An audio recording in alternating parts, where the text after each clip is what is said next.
Well, hello there. Have you ever wondered how studio scale modelers convert photographic references into the physical model? Well, of course you have. I mean, who hasn't really? Well, in this video, I'm going to show you two techniques to do just that. So buckle up.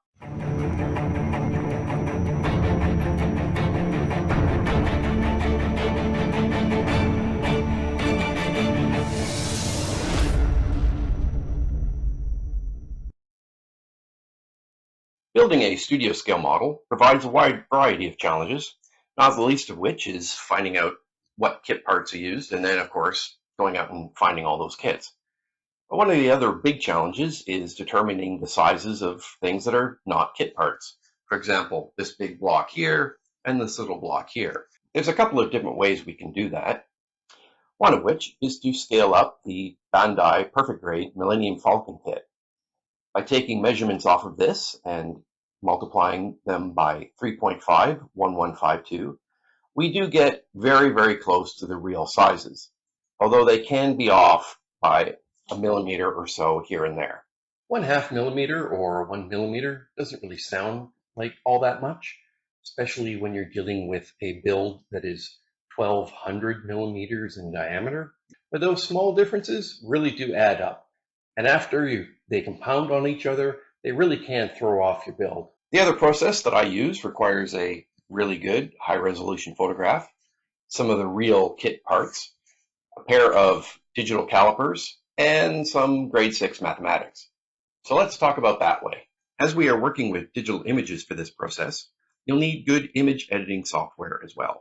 A software tool such as Affinity Designer or Inkscape works best for this sort of task.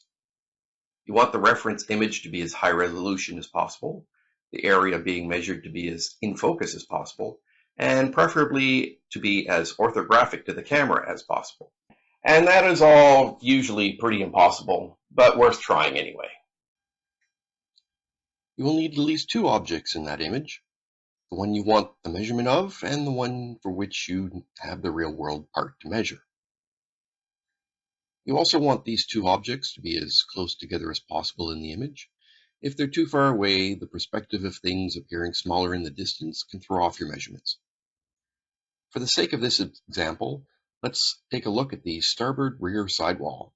It's made up of various kit parts, including a Nishimo Tiger II, a Nishimo Centurion, an Airfix Hawker Harrier, and many others. On top of the Tiger II rear panel is this wedge-shaped block, and on top of that, a cut-down part from a Tamiya M60A1.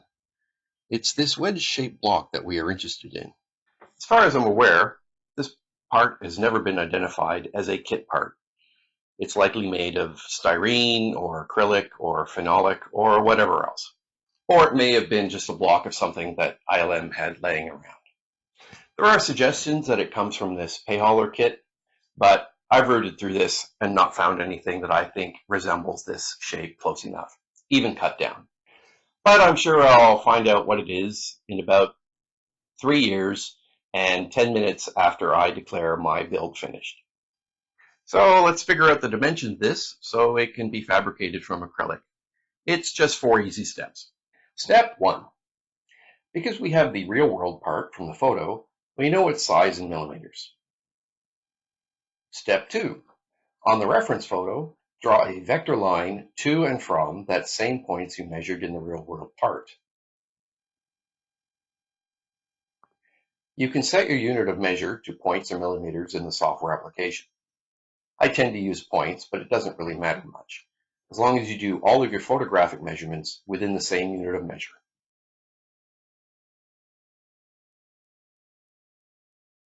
Now we know that the measurement of the part in the photo is 232.7 points. We also know that the real world measurement is 37.25 millimeters. Now we have the two values in 2 units for the same thing.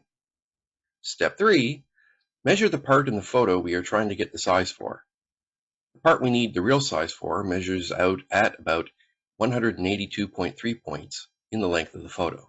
With step 4, we get to experience the excitement of ratio mathematics. On the left, we have the measurement for the known part, photographic measurement in points on the top, and the real part measurement in millimeters on the bottom. Over on the top right, we have the photographic measurement of the target part in points. The real-world measurement in millimeters, lower right, is missing. The key point to remember is both photographic measurements need to be on the top, and both values for the known parts need to be on the left. We're always solving for the bottom right value. Now, multiply bottom left to top right. That gives us a value of 6,790.67. Finally, divide that value by the top left, which gives us a final value of 29.18. So 29.18 millimeters is the length of the part in the real world. And that's the part right there. This whole master will be used to create castings for the sidewalls, and it's known that ILM used castings on its sidewalls as well. So it'll be pretty close to the real thing. It's worth noting that this process will work in either imperial or metric. Scaling up the Bandai kit will work in inches or millimeters. The Falcon documentation mostly comes in inches, but because I work in millimeters, I have to do a lot of conversion back and forth. But we all know that metric is a more elegant system. For the more civilized age. And so that's kind of it. I mean, those are the two main ways that I figure out how to build a studio scale model from either really small models or photographs. A little bit of mathematics, and I'm able to reverse engineer my build, so I'm making it as accurate as I possibly can. Is it 100% accurate? No, absolutely not. But with 2 data points from 2 different systems, you can get very, very close. This video is a little shorter than my others, but I thought before ending this one, I would talk about a great discovery that was made over at the Replica Prop Forum this past week. Reed, whose last name I don't know, but goes by the handle Studio Kit Bash, has discovered what this is. Now, it's hard to see on camera, but if you remember in a previous video, I was talking about the little gear greebly that goes inside this mandible mechanical pit. Well, that gear greebly has been found, and it's from the Bandai 1/15 scale Type 4 tank. Now, we all have that tank in our stashes. The problem is that we all have the recent releases of that tank in our stashes, and that little tiny greebly comes out of the first or second edition, which is extremely hard to find. So if you have one of the first or second editions of that kit and you're interested in parting with it, please contact me because I'm sure I can take care of it. So a shout out to Reed over at the Replica Prop Forum for donning his fedora and bullwhip and doing a little bit of studio scale archaeology. Everybody appreciates the efforts. Every time something new is found, everybody gets really excited. So well done to Reed. I know this video is a little shorter than my other ones, but it covered a lot of ground, and heck, after all that excitement, you probably need a cold shower. So until next time, thanks for watching.